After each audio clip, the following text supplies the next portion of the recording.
Bueno, señores, buenas tardes, bienvenidos a Casa Rusa de Europa Diáloga, en el Dom 100. Hoy es un día, todas las actividades que hacemos tienen importancia, pero hoy especialmente porque tenemos a un amigo y es un honor, un placer presentaros hoy al señor don Javier Couso. Voy a dar dos palabras acerca de su trayectoria, aunque para muchos españoles, por supuesto ya lo conocemos, sabemos los acontecimientos que ocurrieron en el 2013, cuando desgraciadamente su hermano falleció en un acto de periodismo, fue un acto de terrorismo de Estado prácticamente, todavía no se ha resuelto y esperamos que eso se resolviese, y por parte del público español y los españoles queremos manifestarte nuestro apoyo. Te lo manifestamos en el 2013, te lo manifestamos ahora, y desde Casa Rusa también queremos que sepas que cuentas con todo nuestro apoyo. En cuanto a la trayectoria profesional de Javier, que diré, es técnico de sonido cinematográfico por la Escuela de Radio y Televisión Española y diplomado en periodismo audiovisual por el Instituto Internacional de Periodismo José Martín de La Habana. A lo largo de su trayectoria profesional ha ejercido los oficios de periodista, productor, cámara, realizador audiovisual, editor, mensajero, músico y librero. Desempeño institucional. Durante su trayectoria como eurodiputado, desde los años 2014 al 2019, fue vicepresidente de la Comisión de Asuntos Exteriores, vicepresidente de la Delegación Parlamentaria con Irak, miembro de la Comisión de Seguridad y Defensa de la Asamblea Parlamentaria de la OTAN, además de formar parte de la Comisión Especial sobre Terrorismo de la Cámara. Fue portavoz del Grupo de Apoyo en Proceso a la Paz en Siria y vicepresidente del Grupo de Amistad Parlamentario con Cuba. Ha publicado varios libros: En pie de calle, de la editorial ACAD en 2020, Análisis sobre la realidad europea y española tras su experiencia parlamentaria en el corazón de la Unión Europea, y Rusofobia, que es el libro que nos ocupa hoy, La propaganda antirrusa al servicio de la guerra, publicado por la editorial Acercándonos, Cultura 2023. Desgraciadamente nos hemos quedado sin libros, no hemos traído muchos, y luego ya Javier os dirá cómo se puede conseguir este libro. Por ebook se puede conseguir, y os hablará sobre este libro en concreto. Bueno, sin más palabras, y de nuevo manifestándote la bienvenida por parte de la dirección de Casa Rusa, de los representantes de la embajada que han venido hoy a la conferencia, la auditoría, el público está en tus manos, por favor, con mucho deseo de escucharte. Bueno, muchísimas gracias. Lo primero, dar las buenas tardes y el agradecimiento por venir un día lluvioso a escuchar una parte de la experiencia política que tuve en el Parlamento Europeo y que incidió profundamente en toda la campaña que se ha llevado contra Rusia, contra su cultura y contra las personas que viven con nosotros desde hace mucho tiempo. Quiero dar las gracias a la Casa Rusa en Madrid por darme esta oportunidad, por acogerme también. También a una persona que hoy no puede estar, pero que también es partícipe de haber organizado este acto, que es Victoria Samoilova, que gracias a ella pues me puso en contacto con la Casa Rusa para acercaros este libro, que es una obra que se ha publicado en Argentina por la editorial Acercándonos Cultura.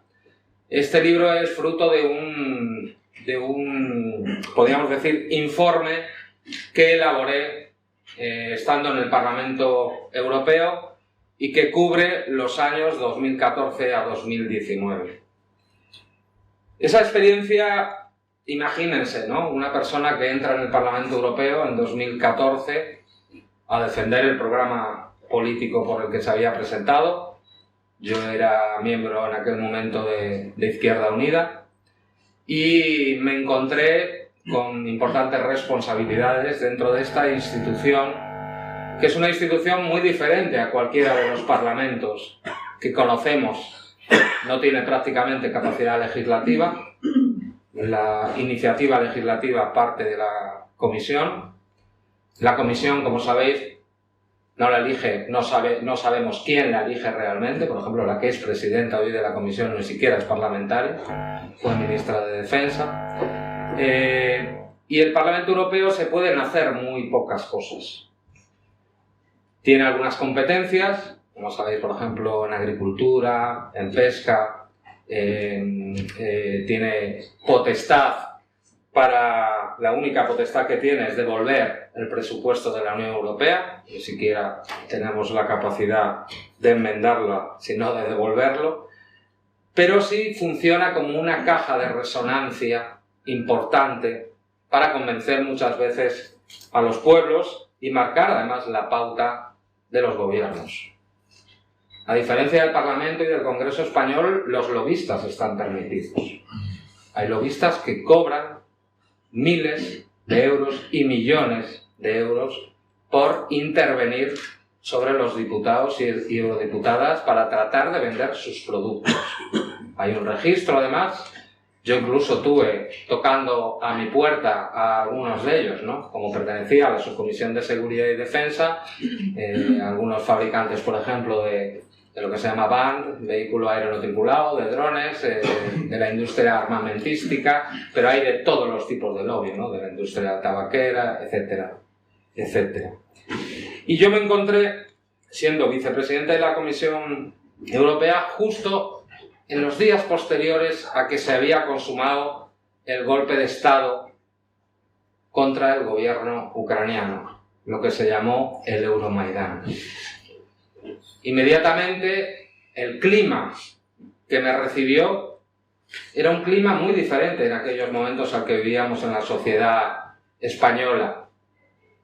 Una rusofobia, sobre todo por parte de los parlamentarios británicos, que todavía pertenecían a la Unión Europea, pero sobre todo los parlamentarios polacos y de los países bálticos. Y una rusofobia histérica, podríamos decir casi rayando en la enfermedad y en la psicopatía. Y no estoy exagerando. La presidenta de la Subcomisión de Seguridad y Defensa, la señora Fotiga, yo siempre cuento esta anécdota porque me dejó helado. Fuimos a visitar Eurocontrol, sabéis que Bruselas es la sede de múltiples organismos multilaterales de Europa. Eurocontrol es uno de ellos, es donde se controla el tráfico aéreo, civil y militar de la Unión Europea, y esta señora, reunida con el director de esta importante institución de control aéreo, le preguntaba que por qué no cortaba ya inmediatamente relaciones con Rusia. El director le contestó porque los aviones se chocarían. O sea, a ese nivel de patología y odio hacia Rusia observé y me quedé absolutamente impresionado. Ella fue, además, la autora de un informe que, por desgracia, se aprobó en la Cámara, en la cual hablaba sobre la propaganda de terceros en contra de la Unión Europea, y en ese informe llevaba a comparar a Rusia con el ISIS.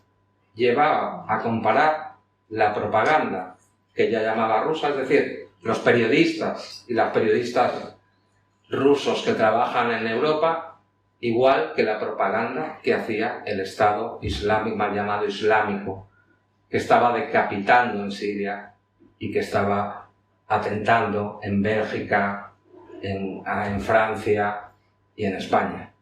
A ese nivel de locura. Yo pensé que eso no iba a llegar a mi país, porque realmente la mayoría de la población no tenía ningún diferendo con Rusia ni con su cultura.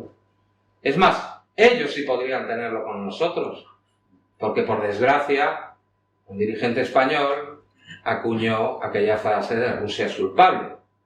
No solo acuñó esa frase, sino que esa frase acompañaba a un ejército divisionario que se llamó la División Azul, que participó en el crimen contra la humanidad del cerco de Leningrado, con más de 1 millón de muertos, lo sabéis muy bien. Y aún así, tanto la Unión Soviética como Rusia siempre tuvo unas relaciones normalizadas, a pesar incluso de la dictadura y de toda su parafernalia, ¿no? Y a pesar también de que esa dictadura sobreviviera por todo ese esquema militar que lo que hace es poner nuestras capacidades militares, y hablo de España, bajo el mando estadounidense. porque la OTAN, aunque hable mucho de que es una asociación de defensa entre iguales, no es así. Porque el mando militar, el SACEUR, es decir, el mando aliado, es un general de 4 estrellas que nombra directamente el presidente de Estados Unidos. Y a pesar de que hay un secretario general que siempre es europeo, el que tiene el mando sobre las armas subatómicas desplegadas en territorio europeo para apretar el botón es ese general de 4 estrellas. Los europeos ni pinchamos ni cortamos. Y a mucha gente se le olvida, claro que hay armas nucleares desplegadas en Europa. En Italia, en Bélgica, en Holanda, en Alemania. ¿Y a quién apuntan esas armas nucleares? A Rusia. Incluso nosotros, sin ningún diferendo, más que los inventados, tenemos actualmente capacidades militares desplegadas en las fronteras de Rusia. Participamos en la llamada patrulla báltica aérea, de policía aérea, participamos en el despliegue antimisiles, en el Aegis, se llama Aegis, en el Aegis naval, con nuestras fragatas F-100 en Rota y los destructores clase Brücke, que están destinados en Rota, y tenemos también en Letonia desplegados, no me acuerdo, varios centenares de soldados con los blindados Leopard, ¿no? Con lo cual, pues yo creo que la misión de Rusia sí debería de ser un poco preocupante con lo que pasa en España. Pero no había afectado a ninguna de nuestra población. Yo observé y fui partícipe de las pocas protestas frente a ese clima. Yo me acuerdo cuando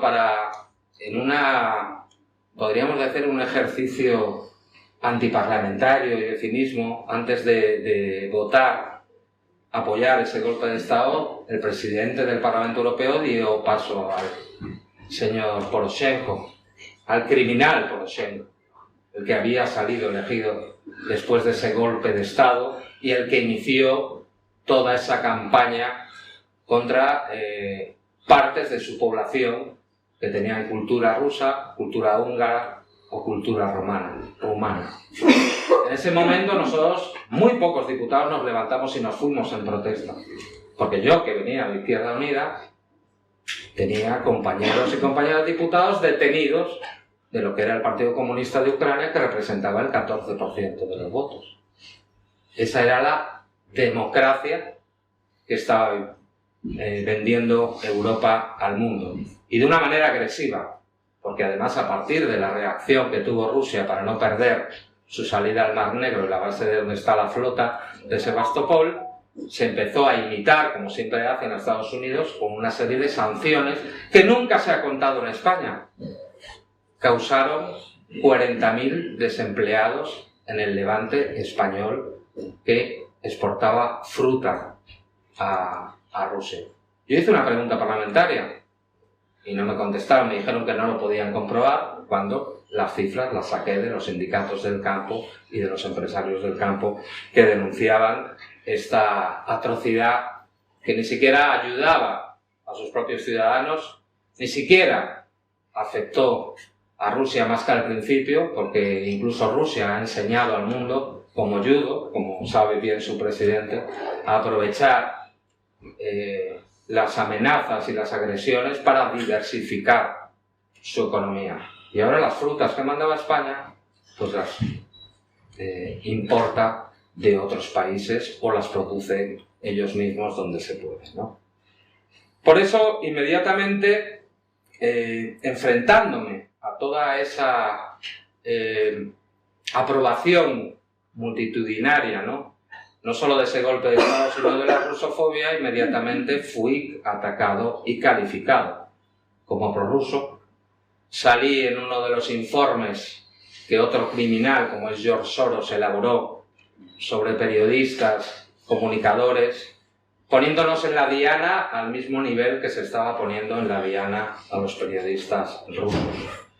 Puse una denuncia y también una pregunta parlamentaria a la comisión sobre qué protección tenía yo cuando salgo en listas negras, sin poder defenderme, y qué iba a hacer la Comisión Europea con todas esas personas que se dedican a hacer listas negras.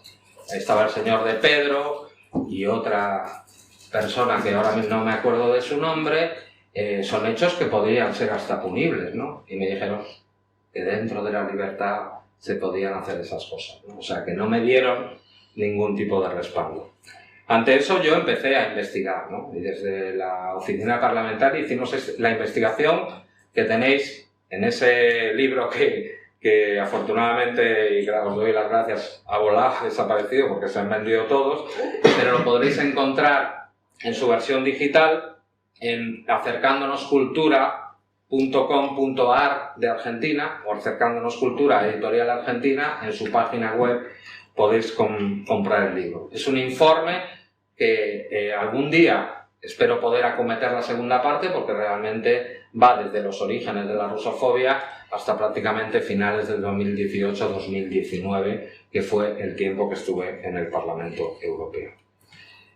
La rusofobia, después de investigarla, te das cuenta que tiene antecedentes, no ha surgido en este momento, y que curiosamente siempre viene patrocinada por los angloamericanos, tanto por Gran Bretaña como por Estados Unidos, por sus dirigentes y por sus élites intelectuales. Hay un autor, un historiador israelí, mira ahora que con lo que está pasando en Gaza, ¿no? Nombrarlo, ¿no? Que habla de que los antecedentes de la rusofobia vienen del siglo XV. Pero realmente el término rusofobia se acuña en el siglo XIX, ante el frenesí antirruso de la élite intelectual europea y sobre todo británica.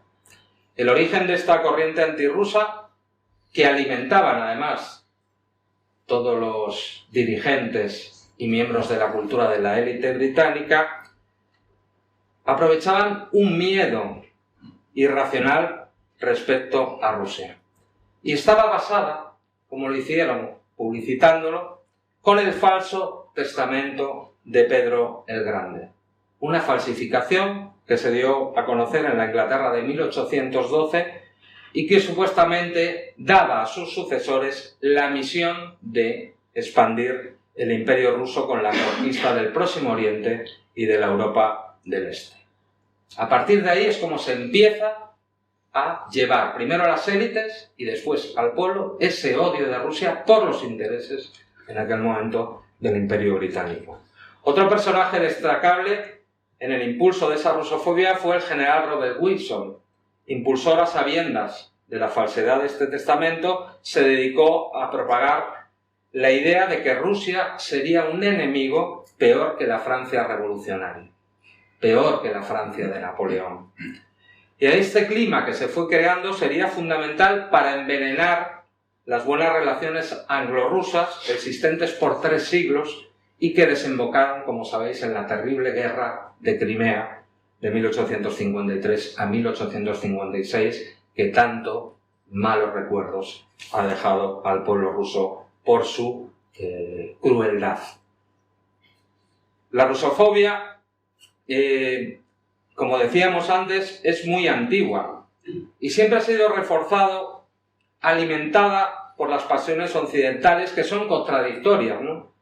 El miedo a una potencia mundo extendida por los 2 continentes, siempre Rusia mal conocida o mal explicada por las élites europeas, y la que se ha tratado con un neto sentido de superioridad occidental, tratando o de atraerla con políticas interesadas para asimilarla y que sea subalterna de Europa y de los angloamericanos, o mantenerla alejada del mundo europeo occidental. Esta es una reflexión de Pedro Costa Morata, en un libro que os recomiendo encarecidamente, que ha editado El Viejo Topo, que se llama Rusia es culpable. La frase aquella que creo que pronunció Serrano Suñer, puede ser, Serrano Suñer, que era ministro de la dictadura. Después, cuando se inicia la Revolución Rusa y se crea la Unión Soviética, sigue siendo el mismo enemigo. Vamos además a ver cómo se van trasladando ese odio. Hablamos del siglo XV, siglo XIX, cuando cae el Imperio Británico y se está dirimiendo ese gran cambio geopolítico que es la Primera y la Segunda Guerra Mundial, la Unión Soviética es un actor al que se sigue tratando de controlar, contener e incluso destruir.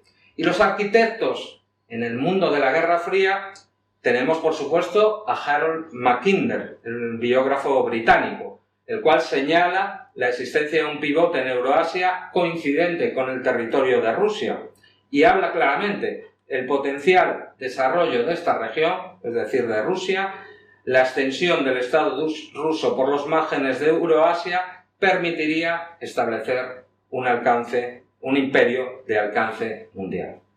Ahí empieza a sentar las bases que además han recogido todas las corrientes angloamericanas del estudio de la geopolítica y han marcado primero al Imperio Británico y después, posteriormente, al Imperio bipolar y ahora unipolar estadounidense. Otro de los autores señalados es Nicholas Skidman, politólogo de Estados Unidos, que define los tapones o amortiguadores para evitar que la Unión Soviética se extienda.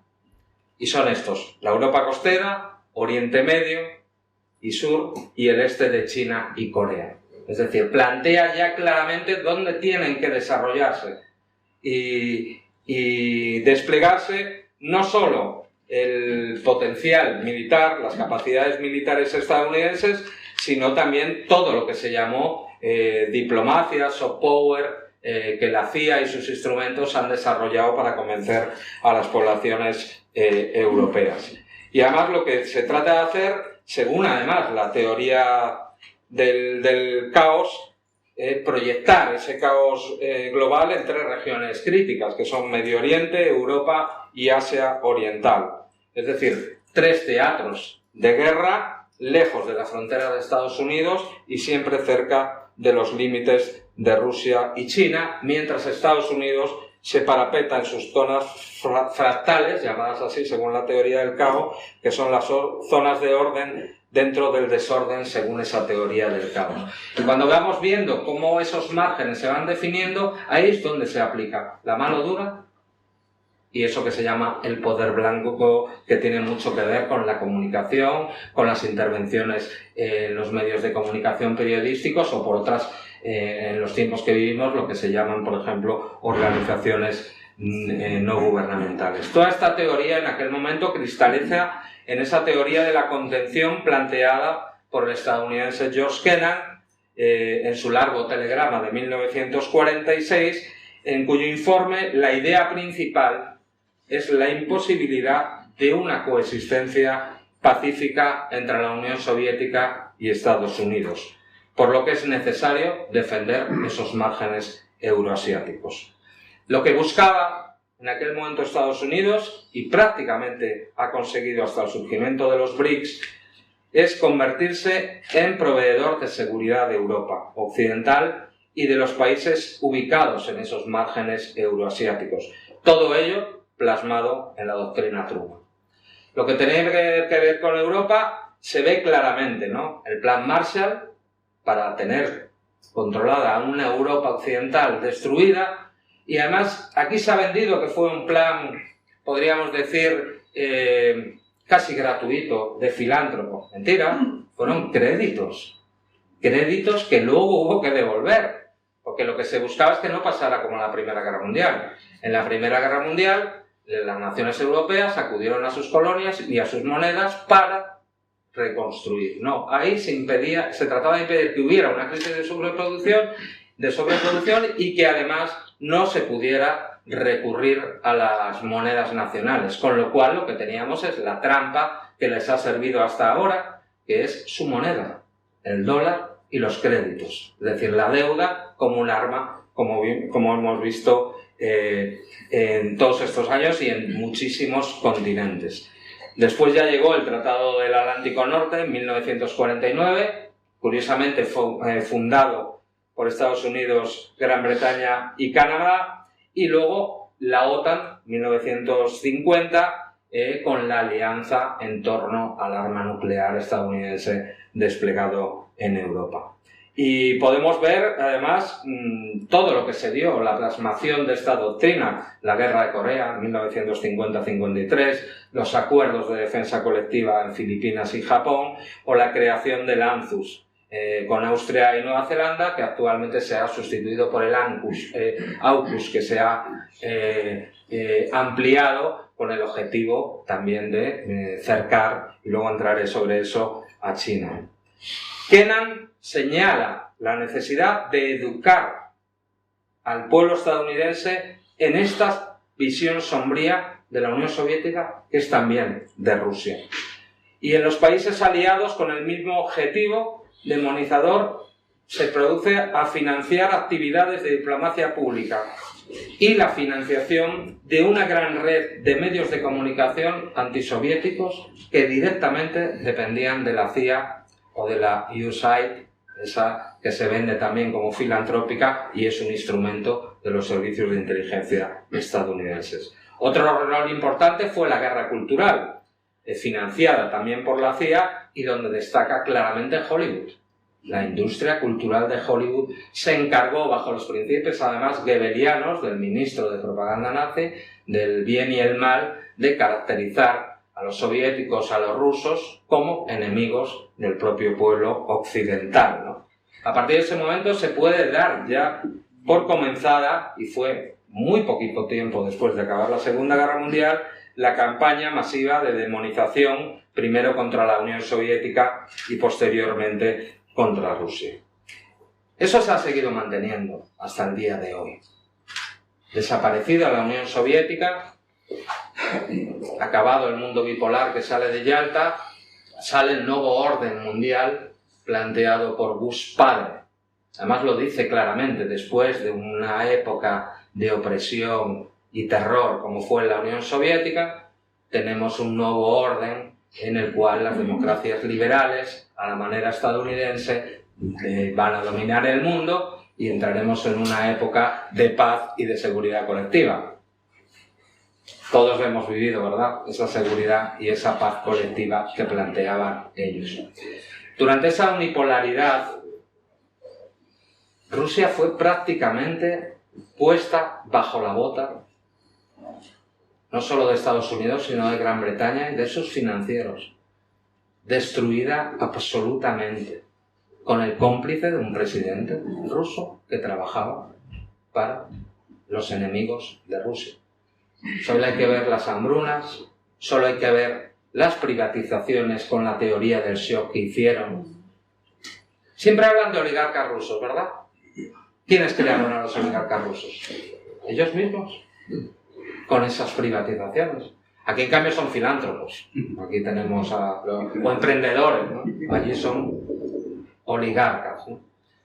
Y durante todo este tiempo, aprovechando ese liderazgo que no se sabe por qué trabajaba más bien para el enemigo, ni siquiera pararon los planes para contener y desunir a Rusia.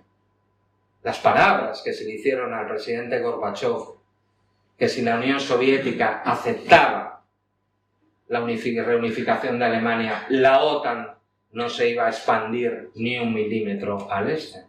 Palabras que han negado, pero que las tenemos, porque en una copia de los que interpretaban, de los traductores de esa conversación, están claramente diciendo ni una pulgada hacia el este. Exactamente igual que la desaparición de la Unión Soviética. En el referéndum, el pueblo soviético votó al 70%, más del 70%, que se mantuviera la Unión Soviética. Fue incumplido absolutamente, por no hablar de las diferentes acciones anticonstitucionales que desarrolló el presidente Yeltsin. La OTAN se expandió completamente hasta rodear prácticamente a Rusia. Y esto afortunadamente cambia cuando llega un presidente como el presidente Putin, que recupera no solo el honor, no solo el amor propio de ese pueblo que tanto nos ha enseñado, sino que empieza, primero, intentando insertarse en lo que habían diseñado ellos, declarado en la Carta de París, o Helsinki, una Europa en la que Rusia tuviera un papel, porque Rusia también es Europa. Que Rusia entrara en un espacio común de seguridad, un espacio común comercial. Eso es lo que le habían prometido. En pocos años se dio cuenta que no era así. Y lo explicitó claramente a quien lo supo leer. En el año 2007, Conferencia de Seguridad en Múnich. Recomiendo a todo el mundo que lea ese discurso. Porque ahí estaban las líneas rojas, pero tendiendo la mano para poder integrarse. Y todas las puertas le fueron cerradas. Todas y cada una de ellas.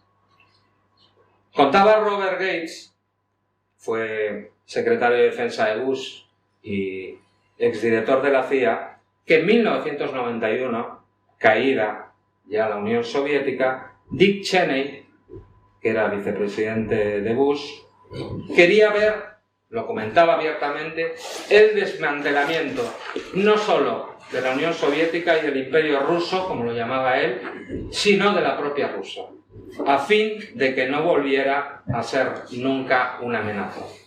Y hablaba claramente de planes para la división de la Federación Rusa, troceándolo en 8 repúblicas independientes: Rusia, Báltica, Volga, Caspia, la Federación Caucásica, Ural, Siberia y el Lejano Oriente. Es decir, caída la Unión Soviética, la dirigencia estadounidense, y estamos hablando de Dick Cheney, vicepresidente de Estados Unidos, planteaba lo que siguen planteando: la desmembración de Rusia para poder aprovecharse de sus recursos naturales, que son vastos y ricos. Por lo tanto, que no nos engañen, nunca hubo una tregua contra Rusia, en ningún momento. ¿Cómo se puede convencer a los pueblos, ¿no?, de todo esto, ¿no? Porque el contexto geopolítico es difícil de explicar. Y los todólogos, como los llamo yo, esos que salen en la televisión y saben de todo, pueden opinar de algo de corazón, igual que de energía nuclear, que nadie puede saber de todo, pero ellos saben de todo. Saben lo que tienen que decir de las personas que le pagan, ¿no? Estamos viviendo una nueva guerra en Europa, la segunda que provoca la OTAN. La primera fue el ataque criminal contra la República Federal Yugoslava y Serbia, y la segunda comenzó en 2014 con una operación de guerra dirigida por Poroshenko, bajo la denominación de Operación Antiterrorista, contra su propio pueblo, asesinando a más de 14.000 personas y obligando evidentemente a reaccionar a una Rusia que se veía cercada absolutamente. El contexto geopolítico son la ruptura de esos acuerdos entre la Unión Soviética y Estados Unidos. El contexto geopolítico es una Rusia que ya no es subalterna. El contexto geopolítico es el ataque de la reconfiguración del espacio postsoviético por medio de esas revoluciones de colores. Esa intromisión directa de los servicios de inteligencia estadounidense, creando oposiciones y tumbando gobierno para colocar gobiernos que no se relacionen normalizadamente contra Rusia.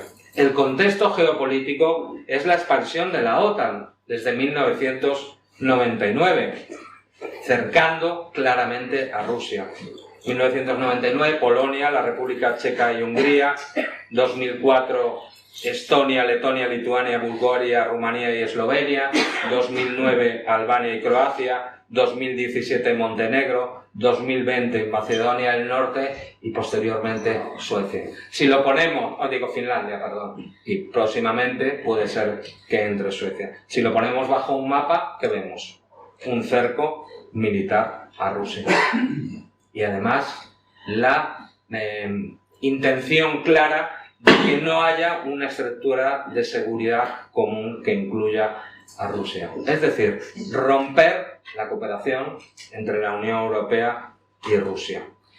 Los resultados, como decía, cerco militar y el cortocircuito para las compras de gas y petróleo, que han sido parte fundamental del milagro alemán, eso que se llamó el milagro alemán. Gas barato, suministrado por Rusia, ahora sustituido por el GNL, el gas natural licuado de Estados Unidos, 45% más caro, o comprado, a pesar de las sanciones, a Rusia con unos precios más altos, o el gasóleo o la gasolina comprada a la India o a otros países, pero de procedencia Rusia. La otra parte del milagro era la construcción del euro, que es una copia del Deutschmark, y el Banco Central Europeo, que es una copia del banco alemán. Alemania, con ese gas barato, puede producir productos de alto valor añadido y con una moneda cara como el euro producir grandes excedentes. Además están detrás, tanto los bancos franceses como alemanes, de todas las crisis inmobiliarias que hemos tenido y el estallido de la burbuja inmobiliaria, cuando gracias a esos excedentes han podido prestar dinero y luego reclamarlo. Nosotros no somos un país soberano, aunque duela decirlo, porque los tenedores de la deuda, que supera más del 120% del Producto Interior Bruto, son extranjeros, son bancos extranjeros, la mayoría de ellos bancos alemanes y franceses, y fondos de inversión que no sabemos muy bien ni de qué país es. Ucrania ha sido el elemento desestabilizador y disruptivo contra Rusia. Y es importante, ¿por qué? Porque Ucrania trataba de ser el jaque mate a Rusia, el colofón de toda esta estructura para controlar totalmente Europa por parte de los Estados Unidos. Porque saben que si Europa nos llevamos bien con Rusia, podría surgir un espacio geopolítico que podría competir con Estados Unidos. Porque saben que la unión de población, la unión de esos recursos naturales, da ese espacio y esa autonomía y soberanía frente al diseño atlantista que nos hace subalternos del poder estadounidense. Y se han dedicado a intentar impedirlo por todos los medios posibles. Y a ello se han dedicado, y el último golpe ha sido el que se ha producido en Ucrania.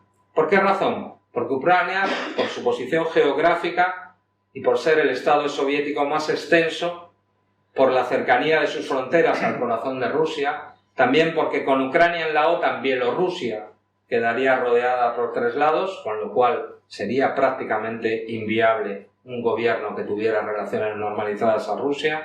También porque desde Ucrania y Georgia la OTAN pasaría a dominar la casi totalidad del Mar Negro, dejando a Rusia arrinconada en un pedazo de dicho mar. ¿Veis cómo es la parte del pivote importante? Ahí se equivocó Brzezinski. No era Uzbekistán, era Ucrania.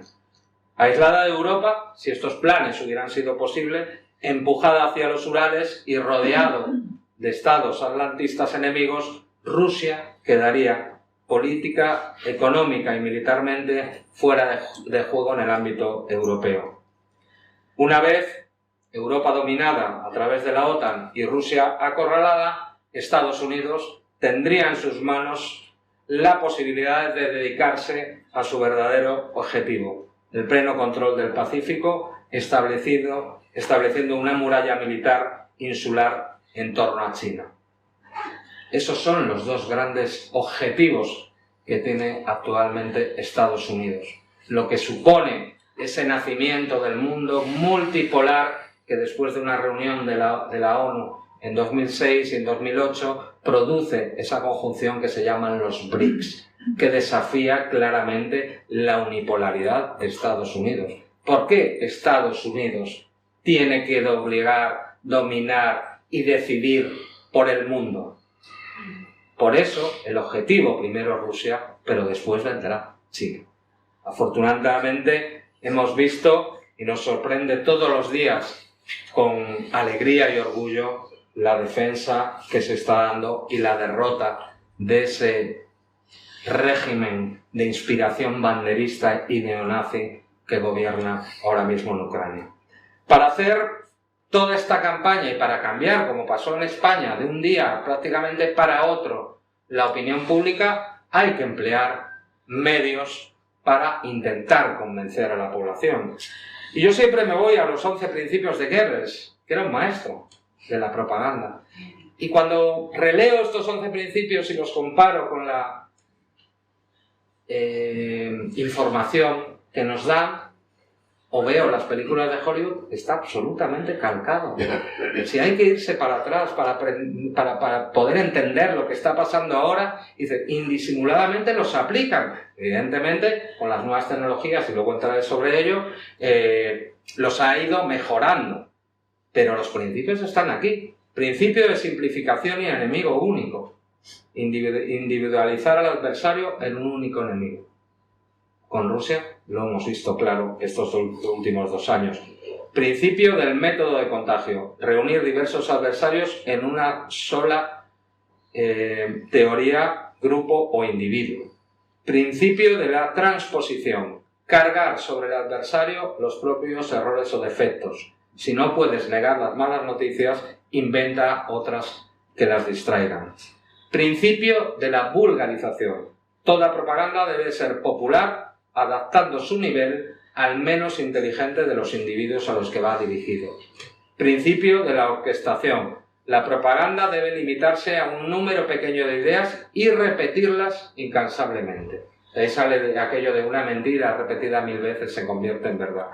Principio de la exageración y desfiguración. Convertir cualquier anécdota, por pequeña que sea, en amenaza grave. Principio de la renovación.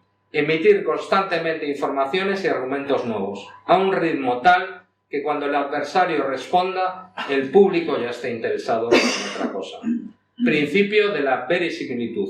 Construir argumentos a partir de fuentes diversas, globos sondas o informaciones fragmentarias, aunque sean falsas. Principio de la silenciación. Acallar las informaciones sobre las que no se tiene argumento, disimular las noticias que favorecen al adversario y contraprogramar siempre con ayuda de medios afines. Principio de la transfusión. La propaganda opera siempre sobre sustratos preexistentes, mitologías religiosas o nacionales o prejuicios tradicionales. Adecuar la propaganda a estas actitudes primitivas. Y principio de la unanimidad. Convencer al individuo de que piensa como todo el mundo. Dar impresión de unanimidad. Yo os pregunto, después de escuchar esto y comparar nuestros medios de comunicación, yo que he trabajado en algunos de ellos, se repite constantemente. Y estos son los métodos que se utilizan para convencer de que unos pueblos odien a otros a pesar de que no tengan diferendos sustanciales. En la guerra de Ucrania lo hemos visto claro. Una vasta operación propagandística dirigida por un ejército de estrategas en política exterior, lobistas de Washington y una red de canales de noticia vinculadas a la inteligencia anglosajona. En ella operan, cada vez menos, porque ahora están mirando a otro lado, más de 150 empresas de relaciones públicas, encabezadas por Nick Regazzoni de PR Network y Francis Hitchman, que es un importante consultor de relaciones públicas vinculado al gobierno británico. La campaña difunde guías lingüísticas, mensajes clave y material visual a los medios de información que luego la reproducen. O sea, ellos crean las noticias. El ministro del Exterior de Ucrania, por ejemplo, el ministerio distribuye un dossier todos los días, y lo sigue haciendo, para medios e influencers, con materiales con mensaje clave, el lenguaje apropiado que se debe utilizar, por ejemplo, hablar de que Azov son militantes y no es una organización nazi, construcciones narrativas y propiedades justificativas sobre los líderes y sobre los batallones de extrema derecha o nazis, ¿no? Todo elaborado por Yaroslav Turbin, entre otros, director de Ucrania de .ba, que ha trabajado en múltiples organizaciones de la sociedad civil vinculados con el gobierno estadounidense, como Internet ORG, vinculada a la inteligencia estadounidense que opera bajo la apariencia de promover la libertad de prensa. La OTAN también tiene sus instrumentos de inteligencia y propaganda, que también llegan a los medios de comunicación y a los ciudadanos. Todos ellos se basan en la producción de información. Los ejemplos, por ejemplo, la NATO Review, que lo que hace es continuamente suministrar noticias que ayudan a una escalada de agresividad contra Rusia.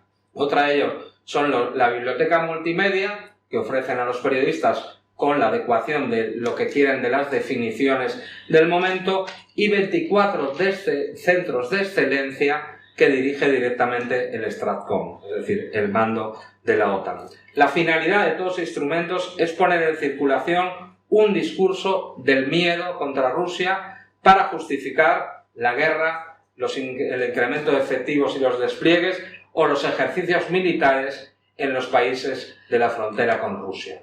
La Unión Europea y el Servicio de Acción Exterior también tiene varios de ellos. Primero es el IBRID-COE, que es el Centro Europeo de Excelencia, ¿veis? Se llama exactamente igual que los centros de excelencia de la OTAN, para la contención de amenazas híbridas. Esto es otra de las palabras fetiche, ¿no? La guerra híbrida de la que acusan a Rusia.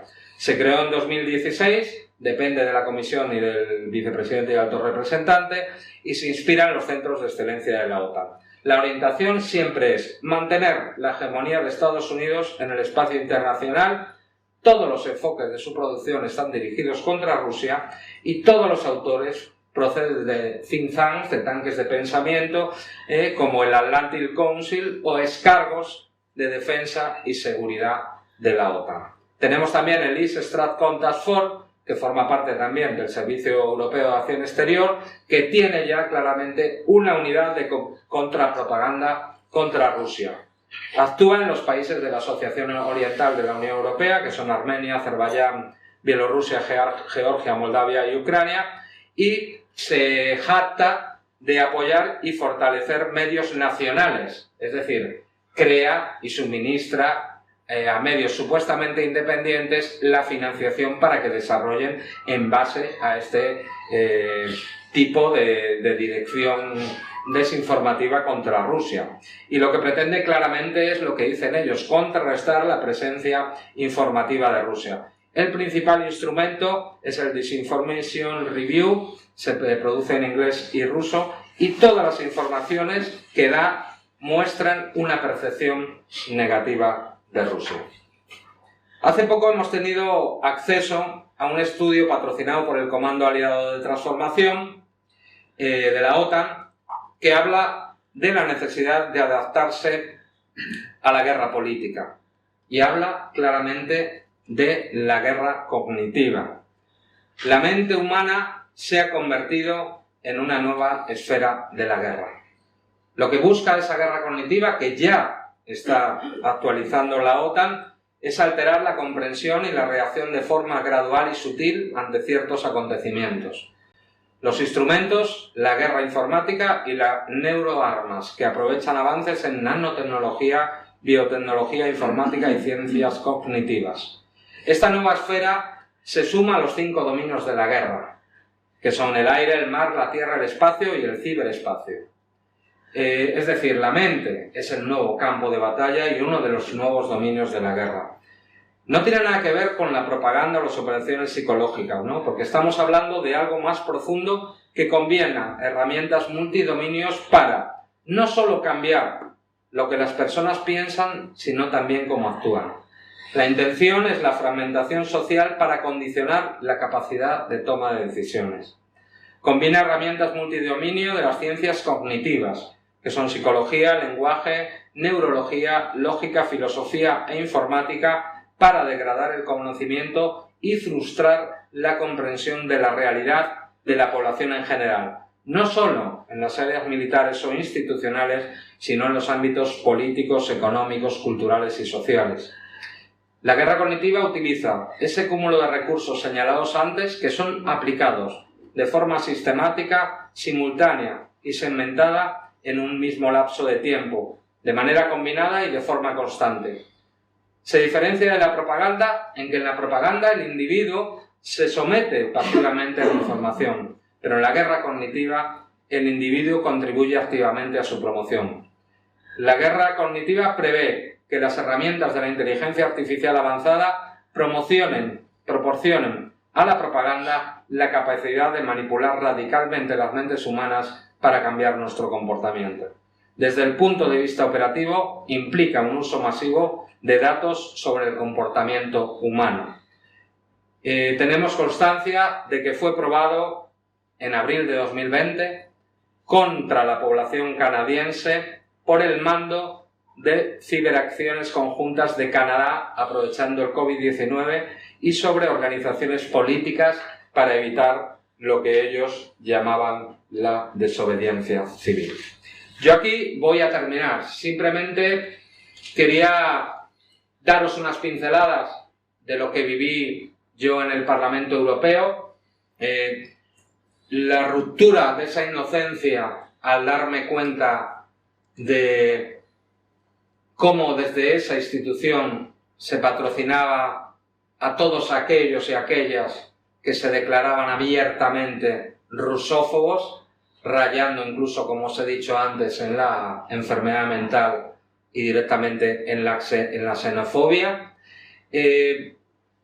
Trasladaros un poco del análisis de esos instrumentos que se están empleando para cambiar las percepciones humanas y enfrentar a las sociedades, y los objetivos que hay detrás de esa demonización, de ese cerco militar y de ese intento de fragmentar a una nación de tantos cientos de años y que tanto nos ha enseñado en cultura, en historia y en sacrificio como es Rusia. Lo mío fue un pequeño gota en el mar para dar la voz a un pueblo que yo considero amigo y a una visión política que quiero que mi país y que sus organizaciones políticas multilaterales, como puede ser la Unión Europea, puedan crear un gran espacio común con un vecino que además nos suministra la mayor parte de la energía que necesitamos. A pesar de que nos intenten convencer, a pesar de que el atlantismo se ha convertido prácticamente en una religión que todos los medios de comunicación repiten machaconamente, tenemos que negarnos. Negarnos en primer lugar a odiar a cualquier pueblo, pero mucho menos a un pueblo con el que queremos construir una Europa que sea independiente y que se levante de encima la bota angloamericana. Un pueblo y unos pueblos que conjuntamente puedan diseñar un mundo en que las relaciones sean de soberanía y de igualdad y no la decisión de lo que manden los patrones de Londres o de Washington. Por lo tanto, no me dio ninguna pena que me hayan acusado de prorruso, porque soy prorruso igual que soy pro-español. Muchas gracias.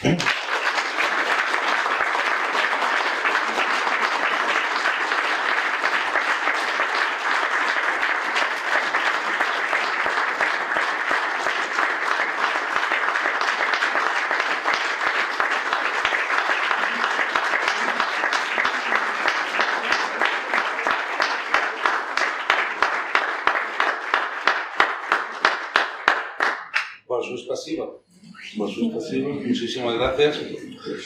Los que andamos con el alma, tenemos dos almas, sabemos cómo posicionarnos. Muchísimas gracias por esta explicación tan exhaustiva, profunda, coherente y sobre todo objetiva, ¿no? de lo que está pasando, y todo esto nos tiene que llevar a un posicionamiento, por supuesto. O sea, no son palabras, como decía Hamlet. Estos son hechos los que tenemos que tener, y como español y ruso también, muchas gracias por esta explicación. Bueno, vamos a abrir un pequeño debate, mesa redonda. Podemos hacer algunas preguntas. Si queréis hacer algunas preguntas, procurar que sean preguntas, que no sean explicaciones, sean preguntas concretas para que haya más gente que pueda preguntar. Y bueno, pues son 8, quizás 10, 15 minutos, vamos a hacer preguntas. A ver, ha empezado usted, por favor. Empieza por ti. Por favor, hablar un poquito. Sí, ahora vamos a ir cogiendo. Mira, hay un micro. Por favor, si eres tan amable. ¿Se oye bien? Con que levantéis un poquito la voz. Intentaré. Bueno, tienes buena voz. A ver, un poquito, por favor.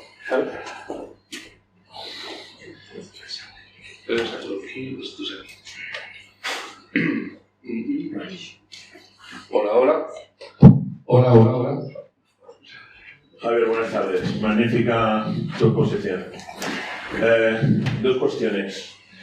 El otro día, como tú bien sabes que tú y yo hablamos más o menos a menudo, sabes que yo recibo correos electrónicos del Comité Central del PCCR, correos electrónicos que una organización mía no me deja pasarles a ellos.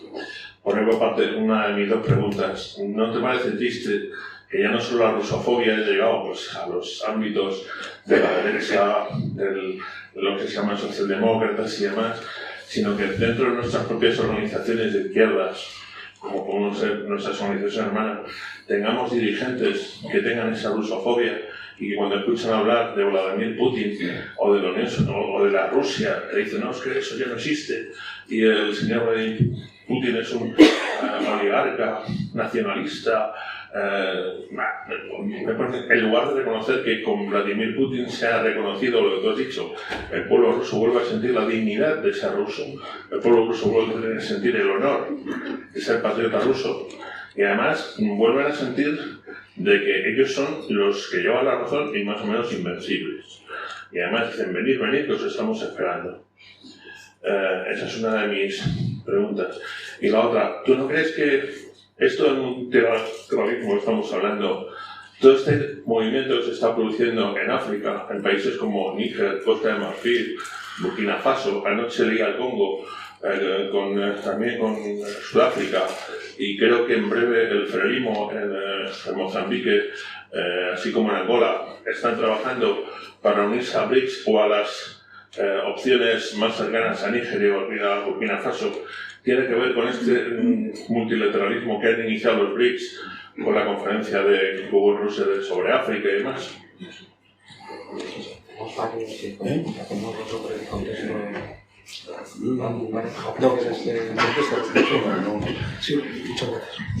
Bueno, yo compartí contigo que esa rusofobia se ha trasladado por desgracia a la izquierda, de la que yo formo parte, y quiero seguir formando parte, ¿no? Y se han puesto claramente, ¿no? Han doblegado los principios de clase y los principios internacionalistas que en teoría eran la base de cualquier movimiento socialista, comunista o de lo llamado progresista, aunque cada vez me parece que más bien lo progresista es justo lo contrario de lo que dicen ellos, ¿no?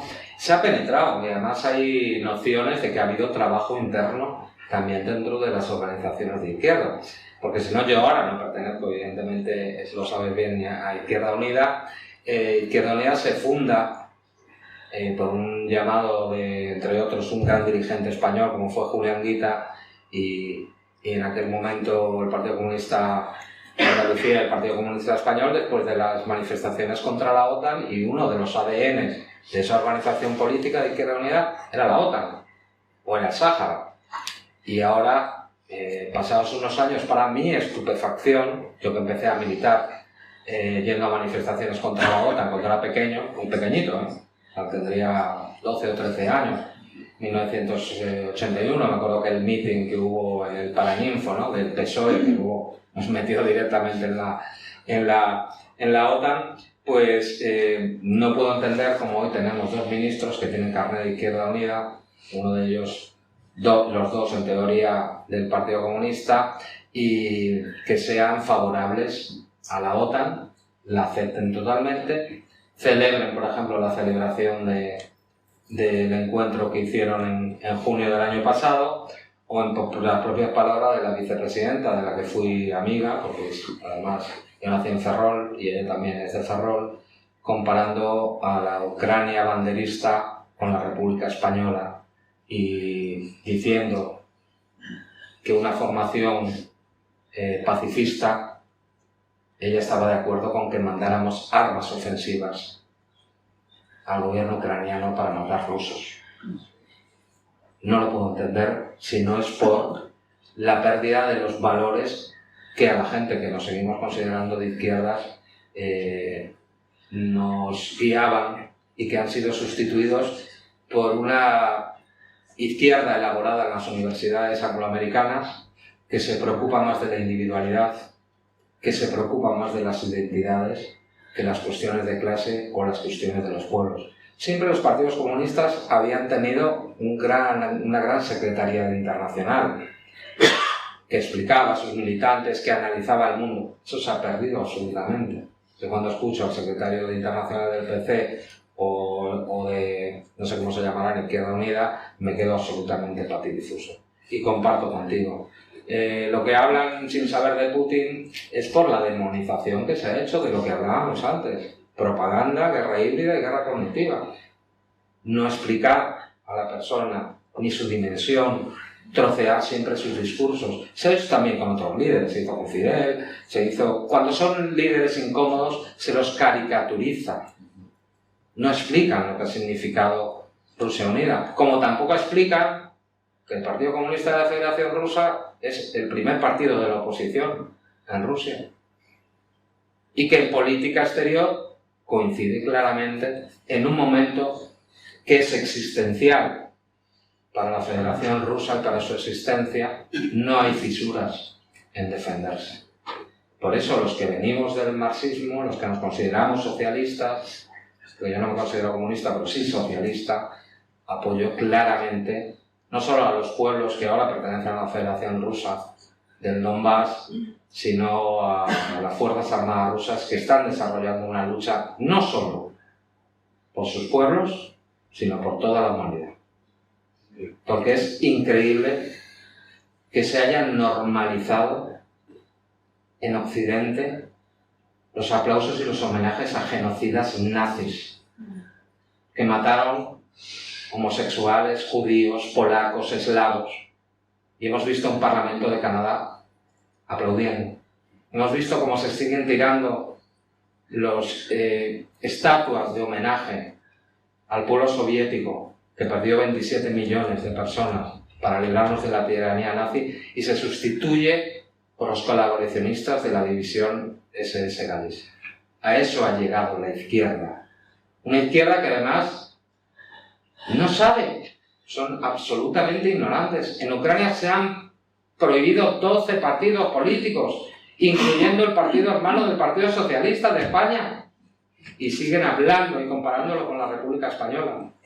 República Española que también tuvimos la ayuda de militares internacionalistas soviéticos y rusos.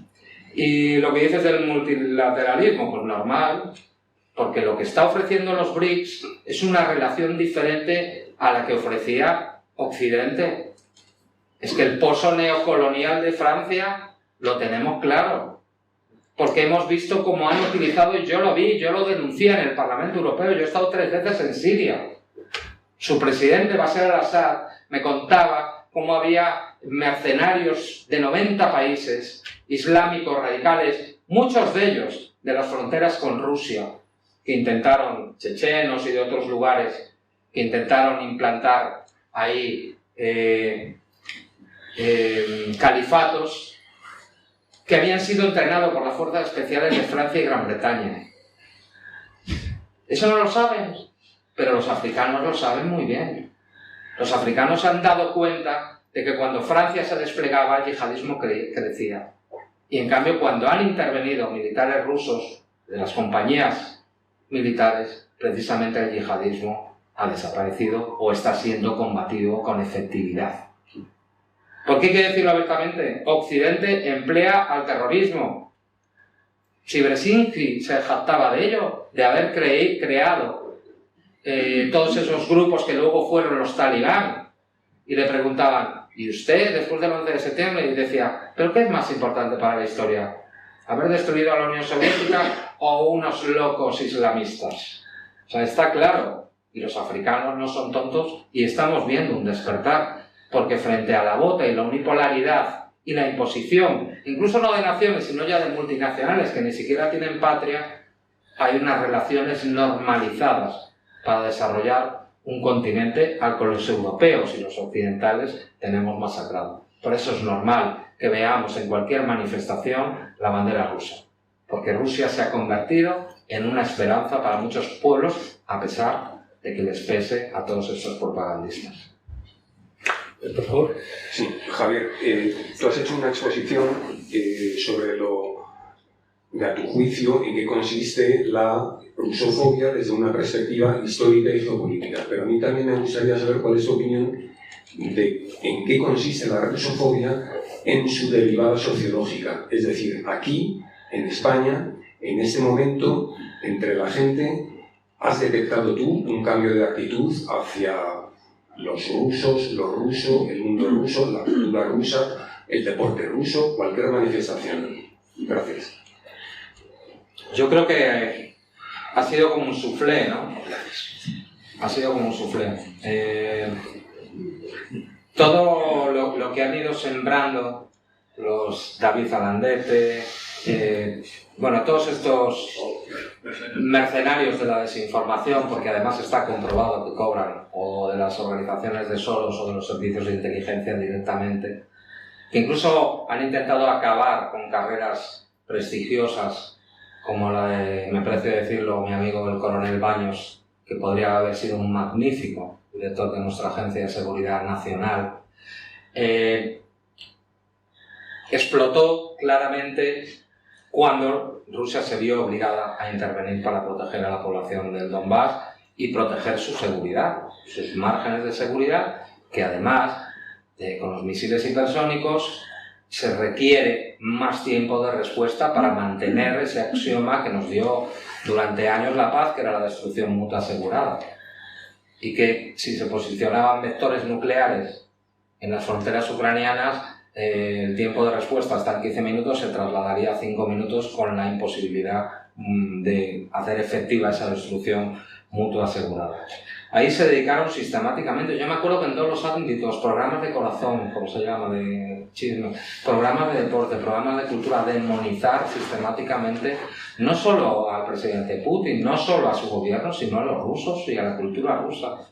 Y tengo claro que hubo agresiones, pero si se prohibieron hasta gatos rusos en concursos de gatos, se prohibieron en Italia obras de compositores rusos, se prohibieron obras de teatro de autores rusos, si hasta estaba proscrito Dostoyevsky. Eso cala, evidentemente. Caló, fue tan brutal, yo nunca lo había visto tan brutal el ataque. Pero yo, lo he dicho antes, yo soy un patriota y yo quiero mucho a mi país, a pesar de que en la izquierda también lo odien demasiado muchas veces. Y yo creo que el pueblo español no es malo por naturaleza, al revés. Y yo creo que ha bajado, afortunadamente, esa tensión. Pobres palestinos, ¿no? Pobres gazatís, que nos están enseñando, y lo estamos viendo con nuestros propios ojos, las mentiras que contaba Ferreras y compañía y sus supuestos expertos militares. Ningún bombardeo de alfombra o bombardeo estratégico se ha dado sobre Ucrania. Cuando bombardea Israel mueren decenas y decenas de personas todos los días, o centenares, antes de ayer 700 según la autoridad sanitaria. Que me enseñen dónde ha pasado en Ucrania eso. ¿Dónde ha pasado? Cuando mi hermano fue asesinado en 2003 en Bagdad, mi hermano me contaba que el primer día de campaña aérea, que se llamó de conmoción y espanto, se estimaba que habían muerto 40.000 iraquíes. 40.000 iraquíes civiles.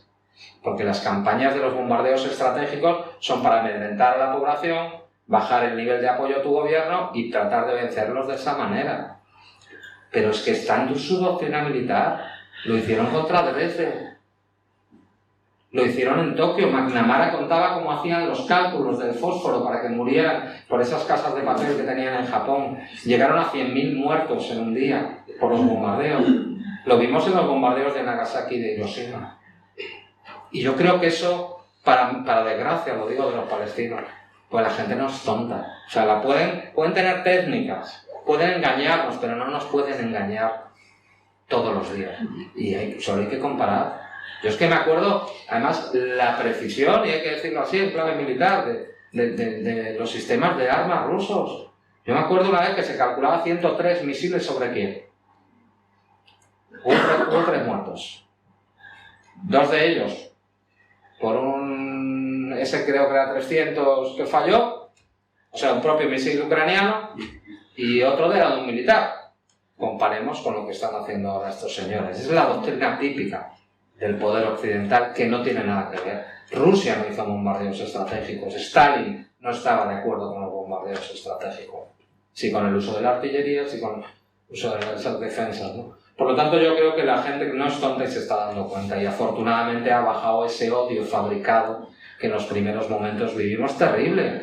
Yo el otro día lo he enseñado muchas veces, ¿no? Pero todavía me acuerdo del periódico de Pedro J. Ramírez, para que no lo hayáis visto, a ver si lo encuentro, me dedicó una portada en medio de toda esa campaña, era el principio de la intervención militar, y os leo: Javier, soy yo, el hermano conspiranoico y comunista de José Couso que le compra el discurso a Putin. Esto, me llegaron amenazas, me llegaron, os lo podéis imaginar, y ¿sabéis por qué? ¿Qué fue lo que le molestó? Que yo hice una pregunta sobre los laboratorios de investigación biológica que dependían del hijo de Bush y que estaban comprobados no solo por fuentes chinas o por fuentes rusas, sino también algunos integrantes, afortunadamente, de la Organización Mundial de la Salud, que todavía queda alguno, que se preguntaban que hubiera una investigación. ¿Qué hacía ahí programas del Pentágono en laboratorios que son susceptibles de hacer armas biológicas? Y por eso me llamaban conspiranoico y que le compraba algo. Pero para resumir, creo que ha bajado y tenemos que trabajar. Yo pongo mi granito de arena, todos lo tenemos que poner y, por ejemplo, la labor que hace este centro es fundamental. Bien, otra pregunta. Por favor, que las preguntas sean cortitas, escuetas, ¿vale? Para que así haya más preguntas que puedan hacer. Vale, ahora. Hola, otra vez, Javier, lo primero, siento de tu hermano. Me parece una pregunta que usted todavía es una verdad. Dijo que llevamos investigando presuntos crímenes de guerra de 1 millón de países, pero ese no. Entonces, curioso. No tengo una aplicar tu experiencia como político en el Parlamento Europeo. ¿Qué? Tu experiencia como político. Discúlpame. No se preocupe, sí, lo digo. Yo parto de la base de que no sé por qué ese empeño en establecer unos, en mi opinión, humilde opinión, artificiales contactos con Hispanoamérica, cuando yo me veo más cerca de la cultura rusa, de Europa en su totalidad, que en esa otra parte del mundo. ¿Cuándo Europa se va a dar cuenta que la Unión Europea tiene que contener a Rusia? Porque si no, la estamos llevando a los brazos de China, que ha sido, en mi opinión, la ganadora de la Guerra Fría. Simplemente eso, gracias. Bueno, yo decirte que sí, que evidentemente en nuestro país, por historia y por cultura, digo España y Portugal, tenemos que tener una relación y unos brazos abiertos con Iberoamérica, o con Hispanoamérica, o con Latinoamérica, como se le llaman a ellos, a pesar de que discuto mucho yo, porque creo que es un término inventado por los franceses, pero bueno. Pero en el resto de Europa, la cercanía evidentemente con Rusia... Un matiz. Sí, yo estoy de acuerdo con esos brazos, pero no son los brazos geopolíticos que tenemos. No, claro que no. A eso me refiero, ¿me entiendes? Pero para la península ibérica son centrales, con una relación normalizada. Es cierto que para toda Europa no, y para España también, por eso hablaba que también nos tenemos que llevar bien con Rusia. Pero además es que es mentira, porque la relación, yo la observé, la relación de la Unión Europea con los países latinoamericanos no es de igualdad. O sea, todos los tratados de libre comercio, sobre todo para abrir las puertas a las empresas supuestamente europeas, porque ya sabéis que no tenemos empresas. Cuando hablan Repsol es español, no, Repsol era española, ahora ya no es española, es privada, ¿no? Nos queda que Navantia y poco más, ¿no? Realmente de lo que antes era la riqueza de todos los ciudadanos españoles.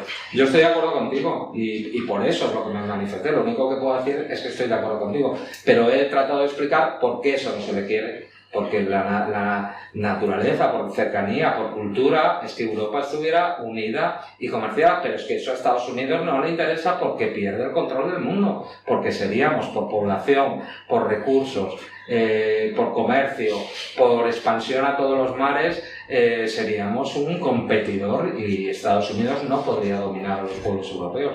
Por eso han llegado hasta el nivel de hacer un acto de guerra contra uno de sus primeros aliados como es Alemania. Le han volado los gasoductos que construyó Alemania en Rusia.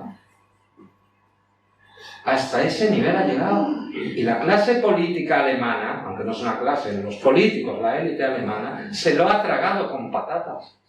Se lo ha tragado con patatas y no lo ha investigado. Pero como los pueblos no son tontos, pues están creciendo partidos. Y mira que no es de mi cuerda, yo estoy en las antípodas de ellos. AfD, Alternativa por Alemania, tiene un 20%. ¿Por qué? ¿Porque son racistas? No, porque están hablando claramente. Afortunadamente, desde la izquierda tenemos una persona como Sarah Wagner que se ha ido de Die Linke y va a crear un partido que le da entre el 20%, que habla de no participar en la guerra de Ucrania, que habla de establecer relaciones con Rusia y levantar las sanciones, ¿no? Los pueblos no son tontos. En nuestro país últimamente somos bastante más tontos, me incluyo, porque yo no veo, pero por lo menos hay que trabajar para ello, ¿no? Pero luego, por mi experiencia, es muy difícil, te atacan por todos los lados. Que a mí me atacaban incluso de mis propios compañeros, como él ha contado. Simplemente, yo nunca hablaba en términos ideológicos, Siempre hablaba como diciendo derecho internacional, respeto entre los pueblos, entre las naciones, soberanía compartida. Hablaba de eso y aún así me daban. Bien, vamos a por allí. Vamos a por aquí. Por favor, preguntas cortitas, cortitas y sueltas.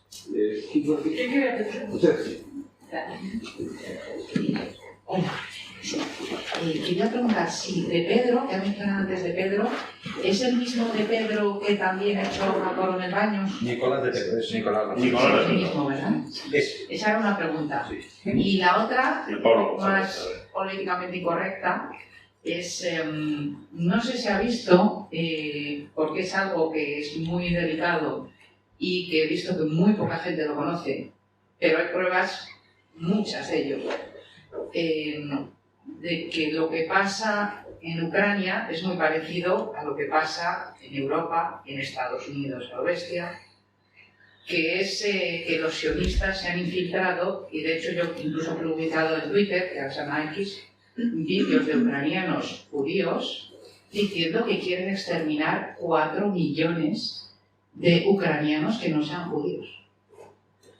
Esto es consciente de ello porque creo que es algo que está muy silenciado y hay pruebas de ellos bastantes, por más que las vayan censurando. De hecho, después cuando terminamos, si quieres, hacen series.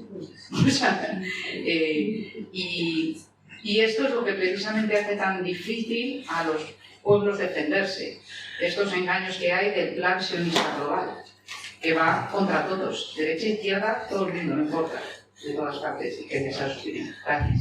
Bueno, sobre lo de Pedro, fue uno de los instigadores de esa campaña que se realizó contra Pedro Baños cuando iban a nombrarlo, cuando se propuso el nombre a Pedro Sánchez como director de la Agencia Nacional de Seguridad Nacional, pero con otros más, David Alandete, que en aquel momento creo que era director del País, y otros más. Pero de Pedro es uno de los señalados. Además, uno de los señalados de hacer el ridículo absoluto, como cuando fueron al Parlamento británico a intentar explicar. Es un agente británico. Un agente británico. Es un agente británico.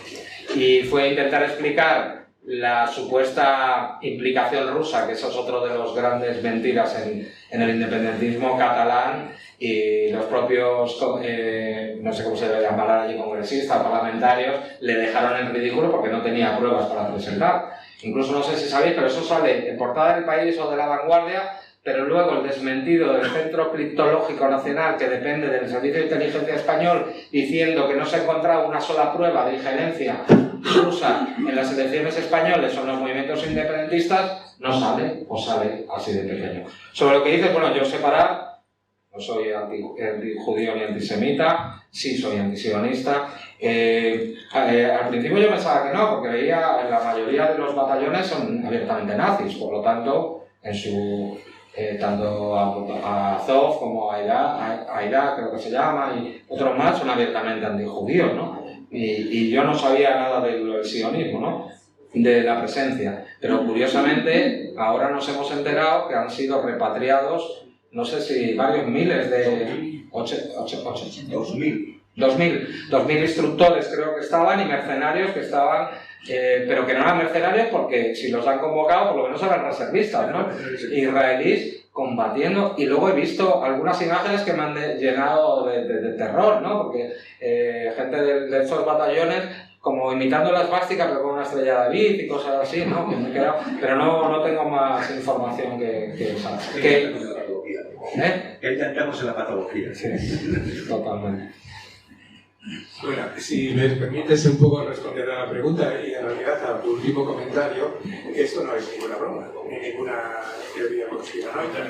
Los hechos de Ucrania, desde 2014 al menos, no pueden entenderse sin la mano del sionismo internacional. vía Estados Unidos de Norteamérica, vía Gran Bretaña, donde los grupos de presión, los lobbies judíos son poderosísimos. Y entonces, además, yo lo leí ya desde 2014, 15, 16, cuando realicé algunas cosas en la Universidad Complutense, y empezaron a llegarme cosas que después he ido recibiendo así de vez en cuando, de medio ingenio, que el proyecto de Ucrania, ¿no? Que es, claro, destruir, o sea, ¿cómo se dice? A los toros, cuando la puntilla a Rusia, ¿no? Desde ahí. También hay asociado un proyecto de creación de lo que denominaban el nuevo Israel. O sea, la idea, o nuevo, bueno, supongo que se pueden dar distintas, pero la idea es de que Israel se estaba quedando muy estrecho para los judíos del mundo y estaban pensando en crear un nuevo Israel, pues en las tierras del sur de Rusia, de Ucrania, en torno a Crimea, etcétera, etcétera. Esto no es ninguna idea extraordinaria, ¿no? Es una realidad que se puede probar. Pero insisto, has mencionado al MI6, a la CIA, a los servicios de inteligencia, a la OTAN, pero hay que poner los hay que poner a los servicios de inteligencia israelíes, bueno, los servicios de inteligencia, el gobierno, el sistema, el Estado profundo israelí, digámoslo así. Bueno, mi pregunta, en algún momento pensaba decir, ante este panorama tan desolador que nos has pintado, y estoy completamente de acuerdo, y no me viene de nuevo, a pesar que has hecho algunas contribuciones interesantes que he ido apuntando, nuevas, pensaba decir, bueno, y ante esto, ¿qué hacer? ¿No? Rememorando la dignidad de mis... Bueno, ahora que es una pregunta retórica, un poco retórica y un poco curiosa, y más bien la pregunta sería, ¿crees que esta sorprendente alianza emergente profunda entre Rusia, China, Irán, África, o parte muy importante de África, de ahí puede salir, digamos, la fuerza para parar los pies a esta matrix globalista, atlantista, dominada por Estados Unidos y otros aliados? ¿Qué esperanzas tienes de que, no sé, a partir de 2015-16 podamos tener esperanzas de que este panorama tan desolador se vaya despejando? Pues siento seguir siendo pesimista. Yo venía, y muchos años, y está grabado, y algunas veces con otro compañero, Manolo Monereo, veníamos anunciando lo que iba a pasar en la guerra que iba a haber, otra que iba a haber en Europa. Nos decían que estábamos locos, señalábamos lo de Ucrania y otros lugares. Cuando se dan cambios tectónicos geopolíticos de este nivel, antes se ha hablado, era un apunte, pero no era el fondo de la exposición, ¿no? Ha habido varias globalizaciones. Cuando se termina la globalización británica, se dirime en la Primera y en la Segunda Guerra Mundial, de los estados continentales contra los estados navales, podríamos hablar así. 2 guerras mundiales y cuántos millones de muertos. De ahí sale el mundo bipolar y después, con la caída, la implosión, como bien decía el presidente Putin, una de las catástrofes de la historia, llegamos hasta una unipolaridad. Esta unipolaridad está muriendo, pero va a morir matando. Yo no sé si os dais cuenta, pero vivimos uno de los momentos más complicados de la historia. Los que saben de esto, que yo no sé tanto de esto, dicen que incluso con mayor peligro de guerra nuclear que la crisis de los misiles de octubre. Hay que agradecer, y lo digo abiertamente, la paciencia estratégica del presidente Putin. Agradecérselo. Porque se han ido saltando todas las líneas rojas. Hay una guerra, la guerra es de la OTAN contra Rusia, utilizando la carne de cañón ucraniana. Han atacado el corazón de Rusia, han atacado Crimea, líneas rojas. ¿Con quién están tratando? ¿Con un pobre país subdesarrollado? No, están tratando con la primera potencia nuclear mundial. Lo de ayer no fue baladí, ¿eh? Los ejercicios de las fuerzas estratégicas nucleares. Como tampoco fue baladí, después de que los dos grupos de portaaviones estadounidenses vayan hacia la zona, Putin les informó de que los aeronaves con los Kinzhal los están vigilando. Y dijo, no es una amenaza, pero se está moviendo todo. Todo. Y va a haber una guerra contra China. La guerra contra Rusia, por medio de los proxies ucranianos, es el primer escalón para ir a por China. Yo antes he intentado explicarlo. China ha movido 6 navíos, también histórico, a la zona. Esa alianza y ese mundo que se está creando, yo creo que ya es una esperanza para muchos pueblos, pero estamos en manos de locos. O sea, los que rodean y los que mandan a Biden, ¿cómo se llama? Kaplan, Nuland, que estuvieron además detrás del golpe de Estado del Maidán, son unos auténticos locos. Si siguen mandando a esa gente, vamos a una guerra. Es igual que la dirigencia actual israelí, están locos. Ayer hablaba de la profecía, antes de ayer, de Isaías. ¿Qué quiere llevar? Lo que están tratando de hacer los israelíes es llevar una guerra de Estados Unidos contra Irán. Y Irán tampoco es una pobre nación pequeñita, una nación milenaria con uno de los mejores sistemas de armas y misiles balísticos del mundo. Y ya desarrollando hipersónicos por encima de Estados Unidos, que no sé si sabéis, Estados Unidos está muy retrasado. En cuanto a Rusia, que es la campeona, que tiene misiles creo de 27 Mach o 23 Mach, aquí tenemos un experto, los estadounidenses no han pasado de los 5 Mach o de los 6 Mach, ¿no? Y con eso, por ejemplo, los portaavionaves, ese grupo de portaavionaves, los destructores misilísticos y los submarinos nucleares, vale, pero son como ataúdes navales, porque son muy fáciles no solo por la teoría iraní de los enjambres, sino también por ese tipo de misiles. Mira, si Hezbollah derrotó al tigre de papel, que era la Tesal, el ejército israelí en 2006, derrotado, de 8 brigadas o divisiones de Merkavas que tenía, le destruyó 2. Y casi estuvo a punto de hundir una corbeta, que no salió a ningún lado, pero le pegaron un bocado. O sea, estos locos nos están llevando a la guerra. Y son contendientes que tienen armas nucleares. Porque ¿cómo respondería Israel si tiene un bombardeo de saturación con misiles iraníes? ¿Respondería con un arma nuclear táctica? Posiblemente. Entonces, lo que tenemos que hacer, y yo por eso son importantes estos actos, son importantes cada uno que crea en quien le dé la gana, en qué partido político, que los dirigentes de los partidos políticos, los representantes públicos, empiecen a explicar estas cosas, porque nos va la vida en ello. Y estamos en el bando equivocado. Un bando, además, que va a tener una recesión económica impresionante, porque todas las sanciones han sido un boomerang contra nuestras propias poblaciones y lo vemos en la cesta de la compra. Si es que somos los mayores productores de aceite de oliva del mundo y vale 9 euros o 10 euros.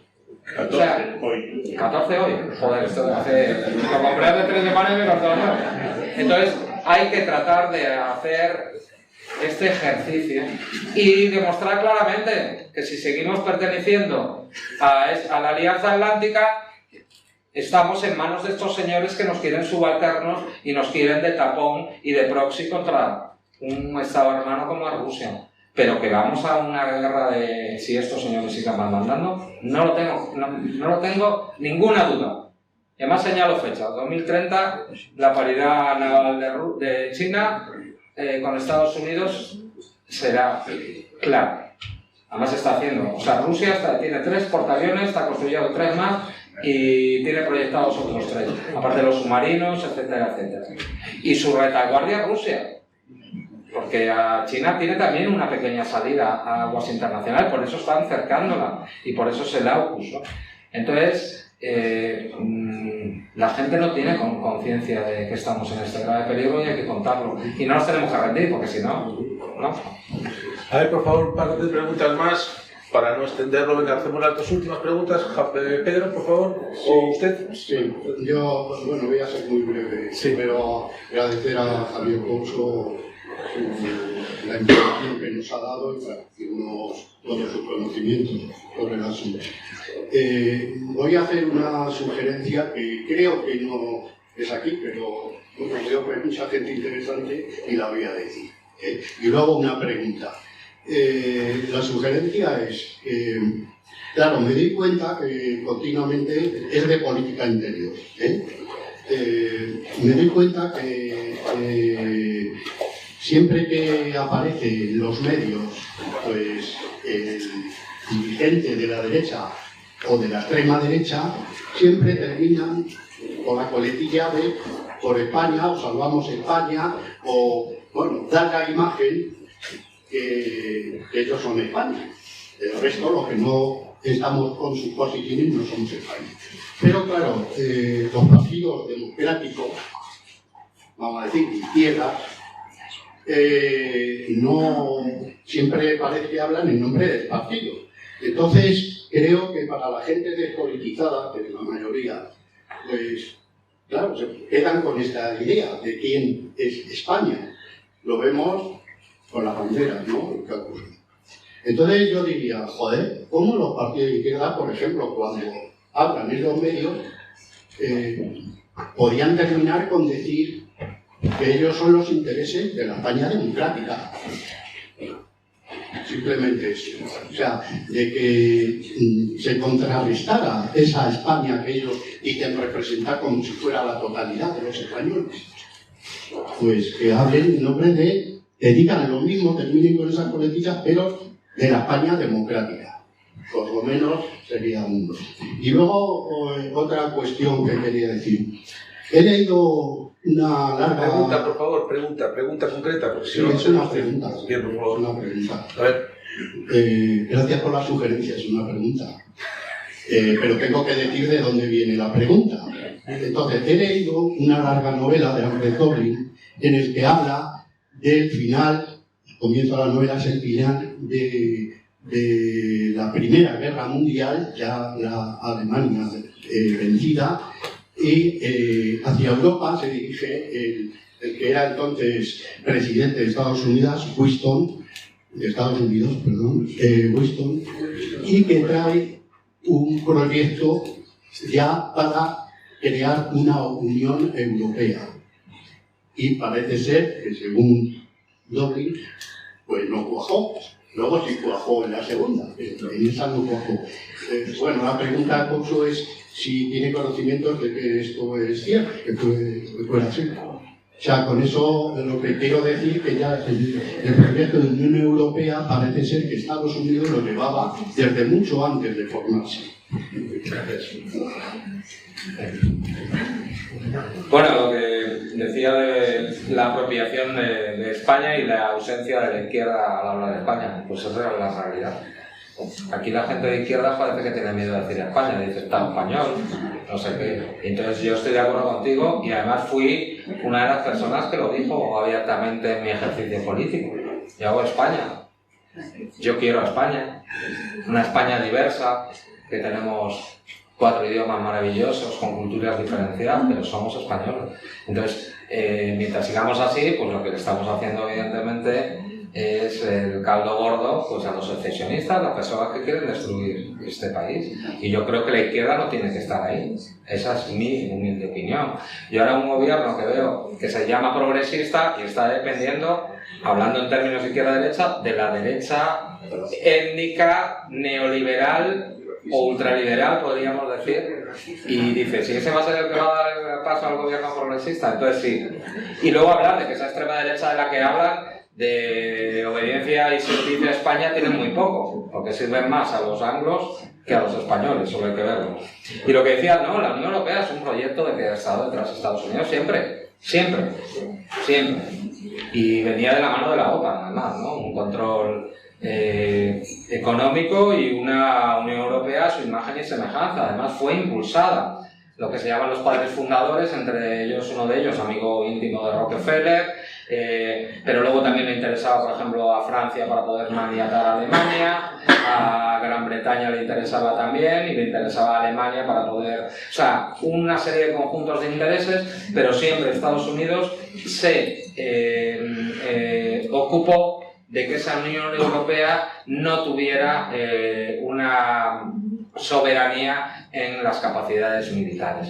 Porque al principio la idea no era la OTAN, la idea era la Organización de Seguridad y Cooperación en Europa y otras más que se plantearon desde Francia o desde Alemania y al final fueron absolutamente derrotados. Y siempre se dice en los documentos internos estadounidenses que Estados Unidos tiene que ser el proveedor de seguridad de Europa.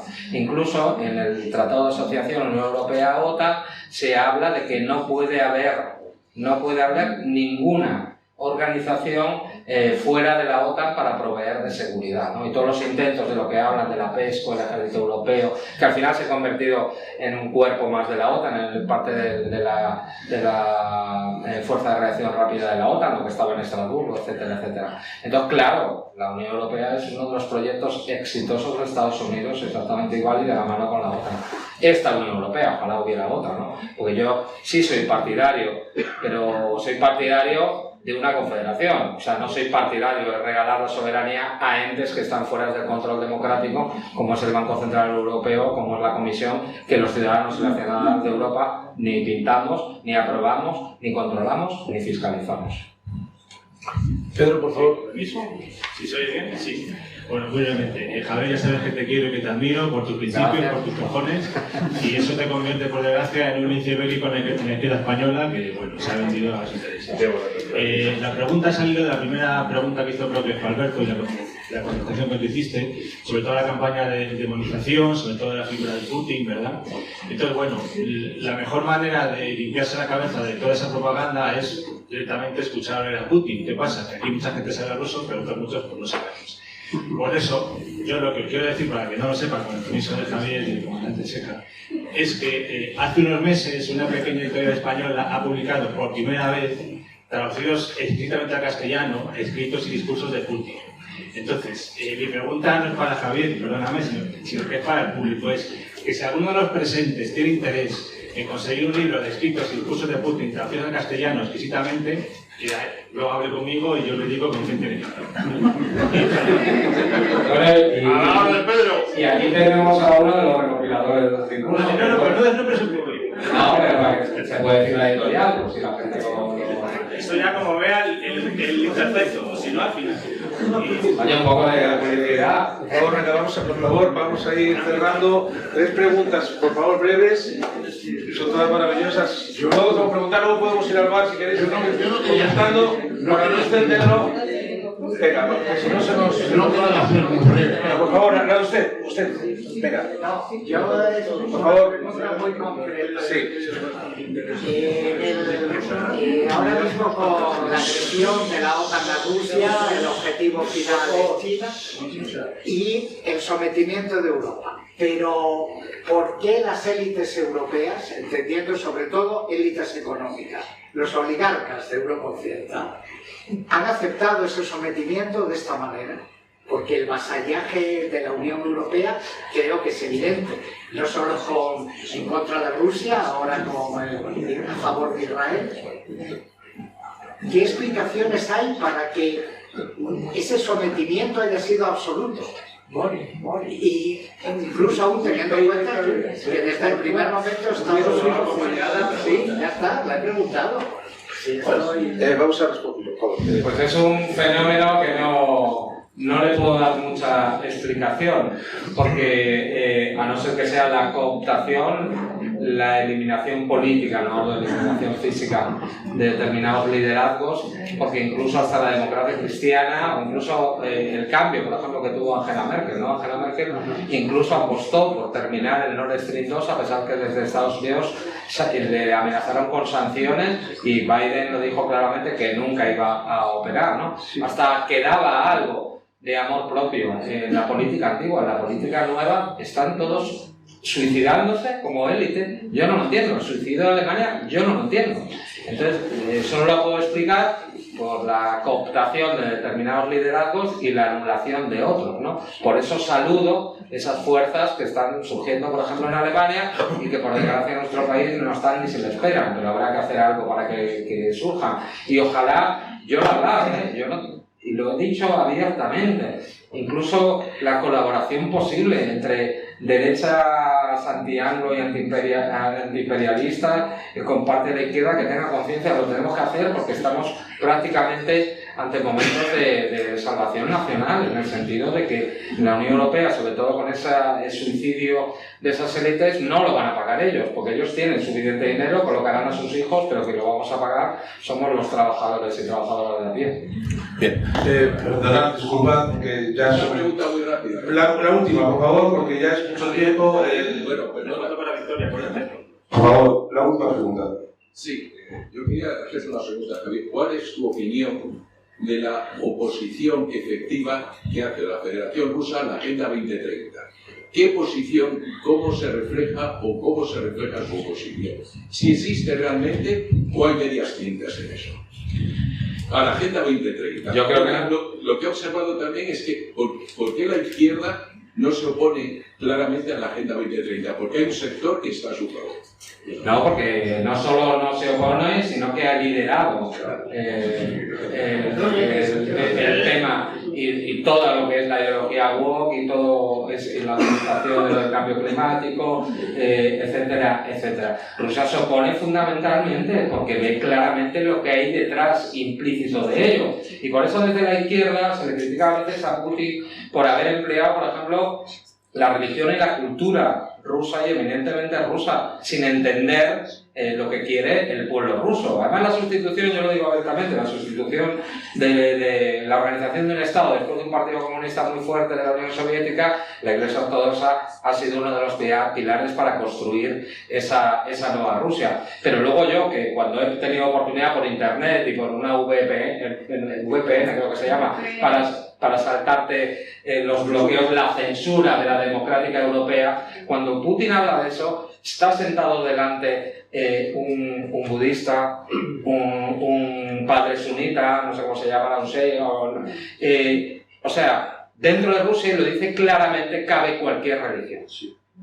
Y cabe la defensa de cualquier religión. Yo que soy laico, prácticamente ateo, hay que defender claramente la posibilidad de que las personas puedan, evidentemente, y aquí hay un ataque generalizado a todo eso. Y yo creo que ha sido como un elemento aglutinador para reconstruir Rusia. Exactamente igual que cuando juntó a todos los oligarcas y les dijo: señores, yo no me voy a meter si ustedes no colaboran con la madre Rusia, nos meteremos con ustedes.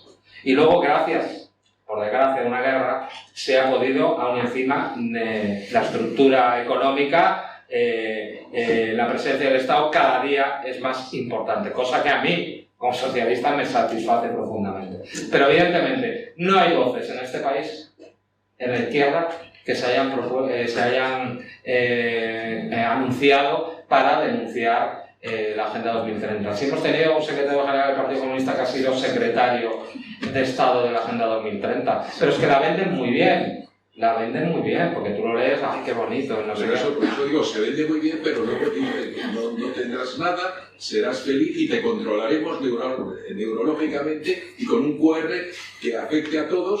Y bueno, tú te vacunas 20 veces, no tienes dinero y entonces eres un buen ciudadano. Pero lo que tenemos que sacar en conclusión es que hay que defender la cultura, que hay que defender la cultura propia, que hay que defender la historia propia y que no hay que dejarse permear por esos cantos de sirena fabricados en los laboratorios de las universidades estadounidenses y británicas. Y ya está bien de aguantar. Yo leí el otro día la ley del bienestar animal. ¿Quién no quiere aquí a los animales? Yo los quiero. Pero ¿sabes lo que va a suponer para el ser humano? Lo estaban diciendo, españolito de a pie, que los pollos van a subir estratosféricamente. O sea, no tenemos ni derecho a comer carne.